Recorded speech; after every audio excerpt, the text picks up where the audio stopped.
ओम नमः शिवाय। प्रदोष व्रत के दिन देवों के देव महादेव की पूजा एवं भक्ति करने से साधक की हर मनोकामना पूरी होती है। साथ ही जीवन में व्याप्त सभी प्रकार के दुख और संकट दूर हो जाते हैं। इस शुभ अवसर पर मंदिरों में शिव परिवार की विशेष पूजा की जाती है। साथ ही आर्थिक स्थिति अनुसार दान किया जाता है। वैदिक पंचांग के अनुसार शुक्रवार 19 सितंबर को अश्विनी माह का पहला प्रदोष व्रत है। यह पर्व हर महीने कृष्ण और शुक्ल पक्ष की त्रयोदशी तिथि को मनाया जाता है।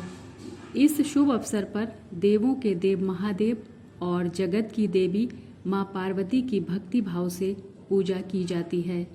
साथ ही मनचाही मुराद पाने के लिए व्रत रखा जाता है। अगर आप भी देवों के देव महादेव की कृपा पाना चाहते हैं तो प्रदोष व्रत पर भक्ति भाव से भगवान शिव की पूजा करें और भगवान शिव की कथा पढ़ें या सुने। तो आइए सुनते हैं शुक्रवार प्रदोष व्रत की कथा। प्राचीन काल की बात है। एक नगर में 3 मित्र रहते थे। तीनों में ही घनिष्ठ मित्रता थी। उसमें एक राजा का बेटा, दूसरा ब्राह्मण पुत्र, तीसरा सेठ पुत्र था। राजकुमार व ब्राह्मण पुत्र का विवाह हो चुका था। सेठ पुत्र का विवाह के बाद गौना नहीं हुआ था। एक दिन तीनों मित्र आपस में स्त्रियों की चर्चा कर रहे थे। ब्राह्मण पुत्र ने नारियों की प्रशंसा करते हुए कहा, नारीहीन घर भूतों का डेरा होता है। सेठ पुत्र ने यह वचन सुनकर अपनी पत्नी लाने का तुरंत निश्चय किया। सेठ पुत्र अपने घर गया और अपने माता पिता को अपना निश्चय बताया। उन्होंने बेटे से कहा कि शुक्र देवता डूबे हुए हैं। इन दिनों बहू बेटियों को उनके घर से विदा कराकर लाना शुभ नहीं होता, अतः शुक्रोदय के बाद तुम अपनी पत्नी को विदा करा लाना। सेठ पुत्र अपने जिद से टस से मस नहीं हुआ और अपने ससुराल जा पहुंचा। सास ससुर को उसके इरादे का पता चला तो उन्होंने उसको समझाने की कोशिश की, किंतु वह नहीं माना। अतः उन्हें विवश होकर अपनी कन्या को विदा करना पड़ा।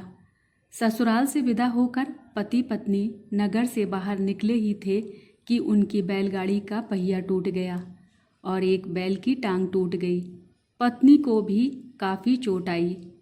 सेठ पुत्र ने आगे चलने का प्रयत्न जारी रखा।